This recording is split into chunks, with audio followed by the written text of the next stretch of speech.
Assalamualaikum warahmatullahi wabarakatuh. Perkenalkan, saya Brenda Anissa Funuri, mahasiswi Ekonomi Pembangunan Fakultas Ekonomi dan Bisnis Universitas 11 Maret. Pada kesempatan kali ini, saya akan mempresentasikan paper saya yang berjudul Penurunan Potensi Desa Akibat Stagnasi Pembangunan Pertanian. Yang pertama ada pendahuluan. Keberadaan kekayaan alam dan semua potensi yang beragam dan melimpah yang dimiliki Indonesia merupakan modal awal dalam pembangunan nasional di segala bidang.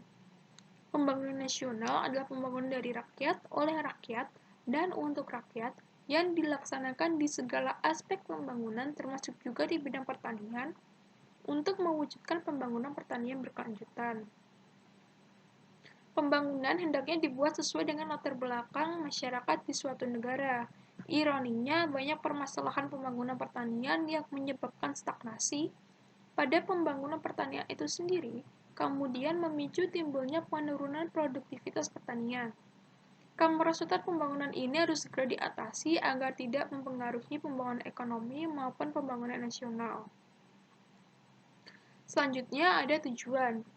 Tujuan dari penulisan paper ini yang pertama adalah untuk mengetahui penyebab penurunan potensi desa akibat stagnasi pembangunan pertanian, dan yang terakhir untuk mengetahui dampak dari penurunan potensi desa akibat dari stagnasi pembangunan pertanian. Di sini ada landasan teori yang terdiri dari pengertian pembangunan, pengertian pertanian, pengertian pembangunan pertanian, dan tujuan pembangunan pertanian. Yang pertama, pengertian pembangunan menurut Moser adalah usaha atau proses perubahan demi tercapainya tingkat kesejahteraan atau mutu hidup suatu masyarakat yang berkehendak.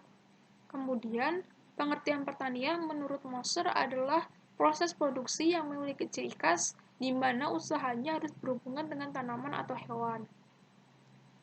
Yang ketiga, pengertian pembangunan sendiri merupakan suatu integral daripada pembangunan ekonomi dan masyarakat umum. Yang keempat, tujuan pembangunan pertanian di sini menurut Departemen Pertanian tahun 2004 itu terdiri dari 5 poin. Yang pertama, membangun sumber daya manusia, aparatur profesional, petani mandiri, dan kelembagaan pertanian yang kokoh. Yang kedua, meningkatkan pemanfaatan sumber daya petani secara berkelanjutan. Yang ketiga, memantapkan ketahanan dan keamanan pangan. Yang keempat, meningkatkan daya saing dan nilai tambah produk pertanian. Yang kelima, menumbuh kembangkan usaha pertanian yang dapat memacu aktivitas perekonomian.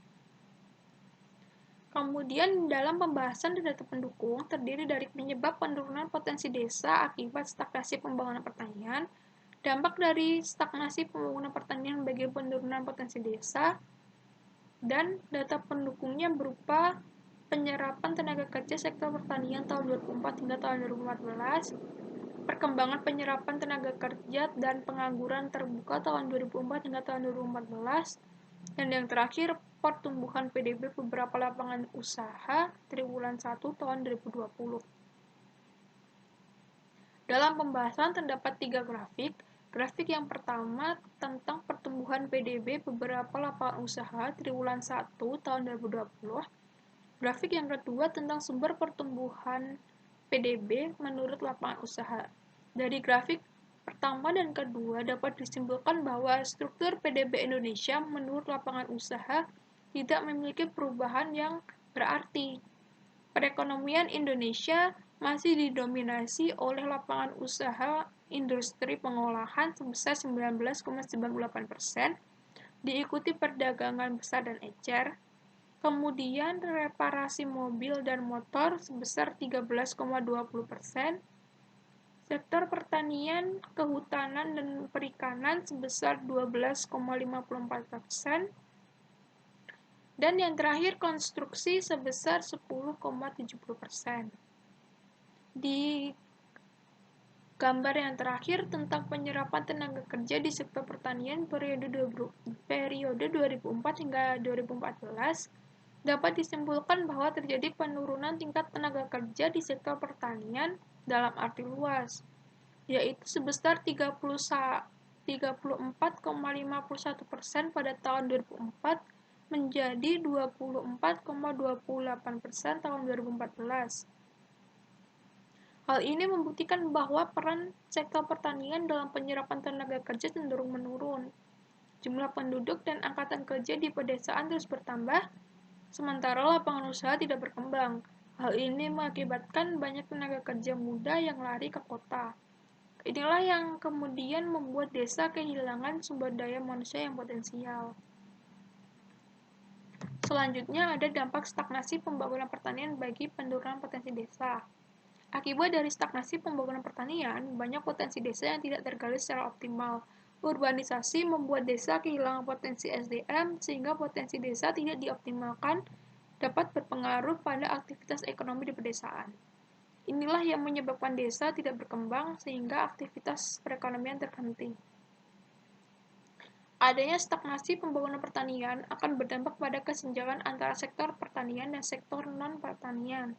Inilah kemudian yang mengakibatkan adanya kecenderungan pada tenaga kerja sektor pertanian berpindah ke sektor non-pertanian sehingga mendorong terjadinya migrasi dari desa ke kota. Dengan demikian, kesenjangan pendapatan antara sektor pertanian dan sektor non-pertanian secara langsung mengakibatkan tingkat pengangguran yang tinggi di perkotaan dan desa kehilangan SDM potensial. Yang terakhir ada kesimpulan dan saran. Kesimpulan, akibat dari stagnasi pembangunan pertanian, banyak potensi desa yang tidak tergali secara optimal. Urbanisasi membuat desa kehilangan potensi SDM sehingga potensi SDM desa yang tidak dioptimalkan dapat memengaruhi aktivitas ekonomi di pedesaan. Inilah yang menyebabkan desa tidak berkembang sehingga membuat aktivitas perekonomian terhenti. Permasalahan Indonesia dan negara berkembang adalah pembangunan yang dijadikan fokus pemerintah telah mengakibatkan kesenjangan pendapatan antara sektor pertanian dan sektor non-pertanian semakin besar, yang kemudian berdampak pada marginalisasi sektor pertanian.